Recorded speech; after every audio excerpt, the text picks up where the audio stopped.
নমস্কার সকলকে। আমি চলে এসেছি আজ একটা ছোট্ট ভ্লগ নিয়ে। সকলকে এই ভ্লগে স্বাগত জানাই। আমি যাচ্ছিলাম আজ আমার নাচের রিলস ভিডিও শ্যুট করার জন্য। সঙ্গে যাচ্ছিল আমার বউ মধুমিতা। আর আমরা দুজনে বেরিয়ে পড়েছিলাম অনেক সকালেই, কিন্তু তবু রাস্তায় অনেক রোদ ছিল। এই জন্য আমরা দুজনে দুটো সানগ্লাস পরে নিয়েছিলাম। আর যেতে যেতে এই রোদ ঝলমলে আকাশ ও পরিবেশ দেখতে খুব সুন্দর লাগছিল। সুন্দর পরিবেশ দেখতে দেখতে আমরা অবশেষে পৌঁছে গেলাম একটা নির্জন জায়গায়, যেখানে ঘরবাড়ি খুব কম, নেই বললেই চলে। চারপাশটা শুধু সবুজ আর সবুজ। অবশেষে আমরা পৌঁছে গেলাম একটা সুন্দর জায়গায়, যেখানে চারপাশে কলা গাছ, বাঁশ গাছ, আরও রয়েছে খেজুর গাছ, বেল গাছ, তাল গাছ, নারকেল গাছ, সুপুরি গাছ ও আরও অনেক অনেক সুন্দর সুন্দর গাছ, আর চিরসবুজ। তাই দেখে আমার বউয়ের মন তো খুশিতে ভরে উঠল। ও সঙ্গে সঙ্গে ক্যামেরা বার করে নিল, কারণ আমার শ্যুটগুলো সব ওই করে দেয়। ক্যামেরা বার করেই ও রেডি হয়ে নিচ্ছিল। আর এইদিকে আমি কি করছিলাম, আমি নাচটা একটু রিহার্সাল করে নিচ্ছিলাম।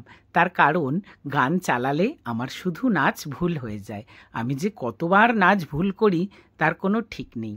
কিন্তু আমার বউ অনেক ধৈর্য সহকারে শুধু ভিডিওগুলো করতে থাকে, আর আমাকে বলে আবার করে নাও, আবার করে নাও। তো আমরা যখন হাঁপিয়ে গেছিলাম করতে করতে, দুজনে বসে একটু মজা করছিলাম, হাসাহাসি করছিলাম, ওই আর কি। আর এর মধ্যেই দেখতে পেলাম দূরে আকাশে একটা প্লেন উড়ে যাচ্ছে।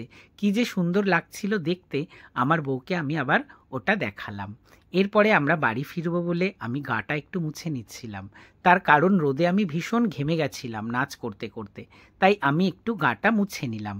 এরপরে আমি সানগ্লাস পরে নিলাম আর ব্যাগ থেকে স্কুটির চাবিটা বার করে নিলাম, কারণ স্কুটির চাবি নিয়ে আমি গাড়িটা স্টার্ট দেব। আমি সঙ্গে সঙ্গে চলে গেলাম ব্যাগ পিঠে নিয়ে আমার স্কুটির দিকে। রোদ আমার একদম ভালো লাগছিল না, তাই স্কুটি স্টার্ট দিয়ে আমি চাইছিলাম একটু ছায়ায় গিয়ে দাঁড়াতে। ততক্ষণে আমার বউ পেছন থেকে আমাকে চিৎকার করে ডাকছে, তোমার হয়ে গেল আর তুমি চলে যাচ্ছ, আমার এখনও ক্যামেরার ব্যাগ গোছানো হয়নি। যাক, সব শেষে এসে আমরা পৌঁছালাম হেলাবরতলা মোড় বাজারে। এখানে আমরা একটা মাংসের দোকানে এসেছিলাম। এখান থেকে আমরা কিছুটা মুরগির মাংস নেব তাই। তো এখানে ছেলেটা মাংস দিতে আমাদের অনেক দেরি করছিল। ও 10 থেকে 15 মিনিট সময় নিল। আর এই 10-15 মিনিট মাংসের দোকানে দাঁড়িয়ে থেকে ওই পচা নোংরা গন্ধ শোকা, বুঝতেই পারছো কি অবস্থা হয়। আমার তো একদম ভালো লাগছিল না। যাক গিয়ে অবশেষে আমরা চলে এলাম মিষ্টির দোকানে। এখানে গরম গরম জিলিপি ভাজছে দেখে আমার খুব লোভ লাগলো। সঙ্গে সঙ্গে আমি কিছুটা জিলিপি নিয়ে নিলাম, আর নিলাম ঠাকুরের জন্য মিষ্টি, আর নিলাম কিছুটা টক দই, কারণ বাড়িতে যাব মাংসে টক দই দেব। এরপর আমরা চলে আসলাম সোজা আমাদের বাড়ির সামনে। আমাদের বাড়ি যখন পৌঁছে গেলাম, আমি আমার বউকে বললাম, তুমি নেবে গেটটা খোলো। ও সঙ্গে সঙ্গে গিয়ে গেটটা খুলে দিল। আর আমি কি করলাম, আমি স্কুটিটা আস্তে আস্তে ঘরে ঢোকাচ্ছিলাম। এরপর আমরা ঘরে ঢুকে দেখি আমার মা তখনও ঘুমাচ্ছে, ঘুম থেকে ওঠেনি। তো বন্ধু, আজকে আমরা ব্লগটা এখানেই শেষ করছি।